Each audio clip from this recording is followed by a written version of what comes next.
Tonight, projects at risk as a construction company goes into administration. Calls for parents of young offenders to take responsibility. Carl Webb to be farewelled this weekend. And a warning from lifeguards after jellyfish sightings.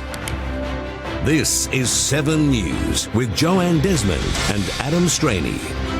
Good evening, thanks for joining us. Great to have your company. Major development projects are in limbo and dozens of jobs in Townsville are up in the air after Hansen Constructions announced it's entering voluntary administration. A consulting firm has now stepped in to help the long-standing local business pay its debts. It was a decision they were hoping to avoid. David and I are devastated that Hansen Constructions has been put into voluntary administration. It is with great sadness and disappointment that we have made this decision. The construction company has been integral in changing Townsville's landscape for the past 20 years, helping establish housing estates like Fairways in Rosslea and Haven in West End. It also worked on Stage 4 of the Fairfield Central Shopping Centre build and the Lakeside Drive roundabout upgrade. But the family-run business's future is in doubt. We are working with the administrators with a goal to continue to trade the company on and to complete current contracts to allow us to restructure the business. The priority is ensuring 68 staff members are supported and creditors are paid. Projects still under construction include sewer works at the Elliott Springs residential development and subdivisions for Indigenous housing provider Yumba Meta. Administrator Michael Brennan is now investigating the company's viability. We started that assessment on the 3rd of January and we'll be reporting to creditors as soon as we can on that process. Risa Utama, 7 News. A Mount Louisa mother of 5 has spoken out in anger after her son's car was stolen days after losing his job. Natasha Baker says she finally knows how other families feel, but is one of the lucky ones who had the car returned with only minor damage. Drifting through Townsville's streets in a stranger's pride and joy and posting their exploits online. And they tortured us by putting that all up on the Instagram. The black Holden Commodore belongs to Natasha Baker's 27-year-old son. They must understand my family was damaged already. We were dealing with personal issues. He lost his job a week before Christmas, then his car was stolen on New Year's Eve. There were children home, there were partners home, and they walked through that house without a care in the world. One thief was captured on CCTV refuelling the car before it was dumped at the CBD McDonald's just over 48 hours after it was stolen. We're only dealing with the tyres that they burnt out. We can't unlock the back end. They've jammed that. They smashed up the right rear end. The mother of 5 feels blessed the car wasn't a write-off like this Holden Barina found smashed up in the Willows car park today. And now I know what other families feel like. She's calling for parents to take responsibility for their kids' actions. I don't think they deserve a second chance. Kids, they still learn and that's why we go to the parents. Paige Van Lunteren, 7 News. Carl Webb will be farewelled at a funeral service in Dalby this weekend. The NRL legend died on December 21 after a 3-year battle with motor neurone disease. The public are invited to attend the service at St John's Anglican Church from 11 a.m. on Saturday. Current and former members of the region's junior rugby league club, the Dalby Devils, are encouraged to wear their jerseys. Instead of flowers, monetary donations can be made to the Carl Webb Foundation online or through envelopes available on the day. The state opposition is demanding the release of a review into a disastrous explosion at one of Queensland's major power stations. The LNP wants to know whether the incident has impacted power bills 2 years on. It caused catastrophic damage and led to mass blackouts. More than 2 years later, Queenslanders are still in the dark about an explosion at the Callide Power Station. 955 days on and still nothing. A forensic engineer, Dr. Sean Brady, was engaged to investigate the incident, but his review still hasn't been delivered. There will be a reason why that report has been delayed. I hope that the report shows, if anything, that the coal fire stations need to be operated safely and that they're all old and due to be replaced. What is it about this government and not wanting to let the sun shine in? The acting Energy Minister says the independent Brady review is just that, independent. This means neither the Energy Minister nor anyone within the Miles government has any influence on the release of this critical work. There are so many questions that need to be answered. One of them, what has the fallout of the explosion meant for power bills statewide? Queensland's wholesale electricity prices were among the highest in the country last year. Why should Queenslanders pay an extra 25% a year in electricity because the government have failed to acknowledge that they haven't maintained their electricity assets? Jade Richards, 7 News. Free toys handed out at shopping centres over Christmas are among dozens of products failing to comply with safety standards. The alarming number of recalls has sparked renewed pleas for even tougher laws to crack down on button batteries. These shiny button batteries are a small circular death trap for any child who ingests them, a lesson Andrea Shoesmith learnt the hard way. She lost her 4-year-old daughter Summer after she swallowed one in 2015. Which is unimaginable pain. That doesn't go. It doesn't go. Since then, 2 other young girls in Australia have also met the same fate.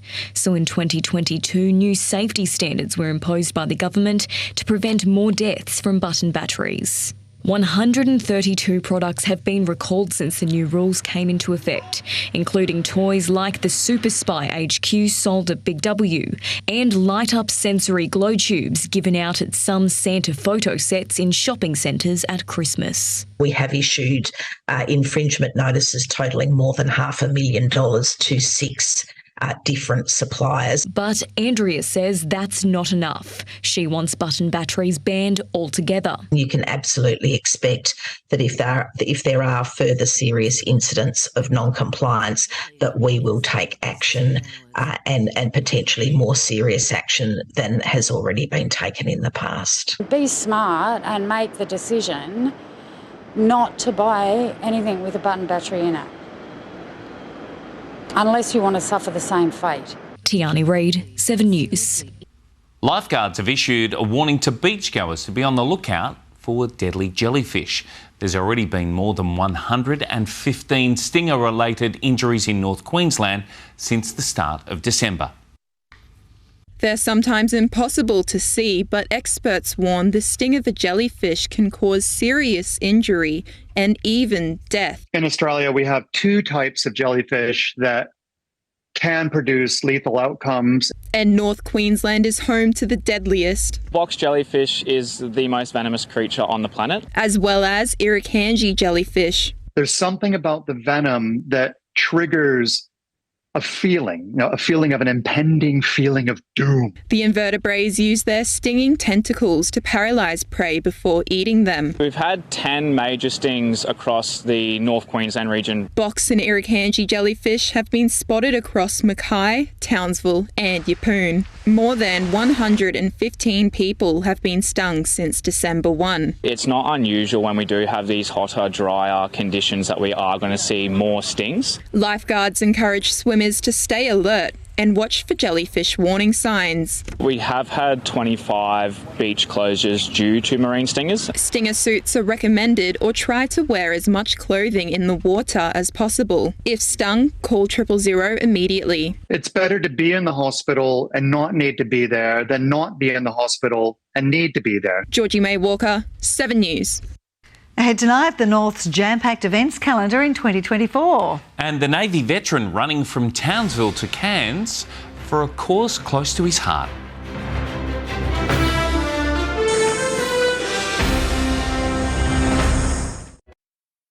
Welcome back to 7 News.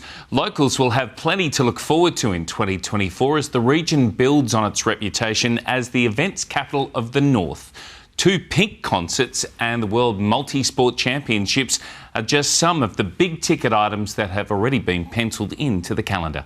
2023 was a bumper year for events in North Queensland, And the next 12 months are shaping up to be even bigger. 2024 will be an absolute blockbuster of events for us here in Townsville, North Queensland. The NRL All-Stars will kick off the jam-packed calendar at the stadium in February. The venue will then play host to 2 sell-out Pink concerts the following month. Multi-millions of dollars is going to be injected into our economy off the back of those 2 nights. In June, the Women's State of Origin decider will return to Townsville for the second time. And the Strand will host the World Multi-Sport Championships in August, which will bring around about 6,000 international competitors right here to Townsville, plus their friends and family as well. Annual favourites are also making a comeback. The supercars, the professional bull riding, the Australian Festival of Chamber Music, the winter racing, carnival, and so many more as well. And of course, there'll be regular Cowboys home games too. The Cowboys look like they're building a stronger side, so that usually draws bigger crowds for us. Townsville Enterprise says it's working to spread out events this year. We're making sure we're getting that economic benefit and tourism benefit year round. Starting with moving the North Australian Festival of Arts from June to September. It was moved to help boost our shoulder seasons essentially. And these events tend to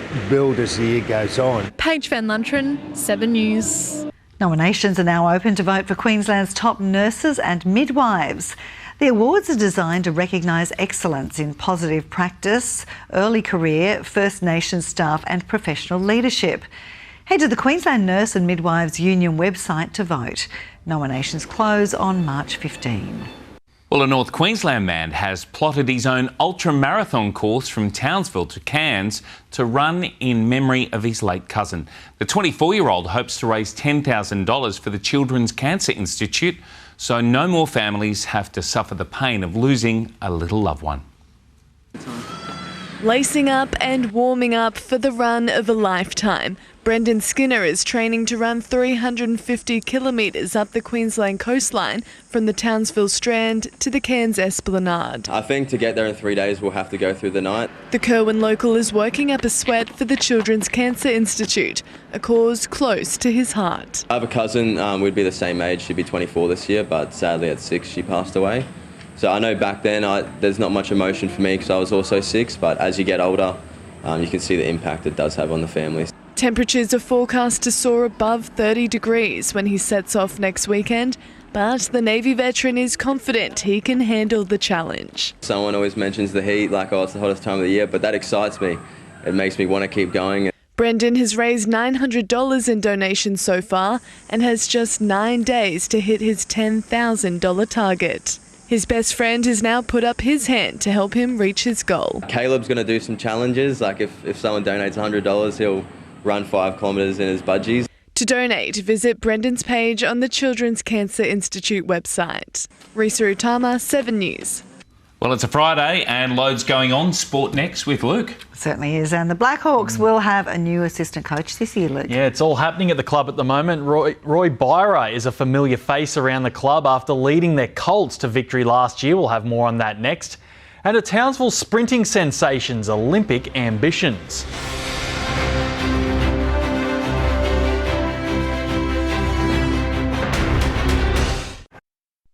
Stream 7 News anywhere, anytime, live and on demand on 7plus. And with 7news.com.au, you'll know the news now. Welcome back to 7 News. Well, it will be a sprint to the finish line for Jake Doran as the Townsville track star sets his sights on his first Olympic appearance, hopefully in July. The two-time Oceania champion is feeling fit and on track for another career best campaign after being named North Queensland Sportsperson of the Year. It's been a tough and testing 12 months for Townsville's fastest man. To come back after not much training and get a national title, that was special. And then to qualify and compete at the World Championships again. Only 9 Aussies have made it to the World Athletic Championships in the 100 metres, and Jake's done it twice. You know, that was really special to be able to go over to Hungary and compete against the world's best. I had the now 3-time world champion in my heat. But there were question marks on whether he would even be able to compete. I tore a tendon, 6 weeks before, and leading into the camp, 3 weeks before the race, I could barely walk straight, let alone run. Trials and tribulations are nothing new. He's hoping all his injuries are left in 2023. I feel really fit at the moment. I feel like I'm in probably the best shape I've been since I took the Oceania title. That was back in 2022. But what's next for the speedster? Right now, at this part of the year, this part of the season, it's all about just dotting our I's and crossing our T's and putting together a package of speed that is going to be competitive and qualify for me for the Olympics. That's obviously the ultimate goal. The Olympics is the pinnacle. I have to be the top 50 in the world. He missed out on Tokyo with a broken foot, making him even hungrier to reach this summit for sprinters. For me, it's going to take a consistent year of competing. I'm really hoping the relay can get there as well. I'm a big part of the relay, and we're going to be pushing to get our spot back. His New Year checklist is comprehensive, but it's nothing he hasn't done before. I want to win Nationals again. I want to win Oceania again, defend both those titles. I want to have a dominant season domestically and then go overseas. His first domestic competition will be the Adelaide Classic next month. Emma Halliday, 7 News. The QRL's under-21s competition won't be returning this year, but the Blackhawks are still making the most of what that comp produced. Last season's Hastings Deering's coach Roy Byra will make the move to the Q Cup side staff to assist new head coach Terry Campese. He led the club to their last piece of silverware, so it's only fitting he would lend those winning ways to their top-tier team. I'm looking forward to the opportunity now up here. Now that I've pushed from the 21s up here, we've got a really good group too that have come through. He'll be looking after the local lads in 2024. Give them feedback on our Monday and our review. As well as, Perks and Campo as well, with the boys, but I'll be the main sort of focus and, point within the coaches for the local league. And there is good reason for that. No one knows our up-and-coming players better than last year's Colts coach. A lot of them, push through now. There's no 21s. I think that'll boost our comp. Comp will be really strong again. Really good relationship with them. They understand, how I am and, in my reviews anyway. So, that'll be comfortable for me. One of those under-21 standouts is Joel Baldwin. The boy from Bundy is back in Blackhawks colours after helping secure the club that final Colts competition premiership. It was obviously a great win. We've got a few of the boys here this year backing up as well. His 2023 goal was to gain his Q Cup debut, and he did that in round 14. Now he wants a bigger slice of that senior action. Obviously just to play, consistent cup footy. I got 2 games last year and it'd be good to rack up a couple more this year. And he's already impressing. Jolly Baldwin, I reckon, has gone well within our medals. Emma Halliday, 7 News. The Townsville Fire will fly south tomorrow for a mammoth 9-day road trip. It's a quick turnaround from Wednesday night's 13-point comeback over Perth. They're back in action on Sunday in Geelong against the Bendigo Spirit. Then they're off to Melbourne to meet the Boomers twice in 3 days. We know it's going to be tough. Bendigo are a great side. Kennedy's a great coach, and obviously we lost to Melbourne, a handful of days ago. So it's going to be a big trip. And there will be a new little Fire fan cheering them on. Fire legend Kate Gaze and partner Jeff welcome their first child Annie on Tuesday. Maybe a future Fire player too. I'm sure she will be. Oh, that's fantastic. All right, thanks for that, Luke. Coming up after the break, Rosanna with all of the all-important weekend weather outlook.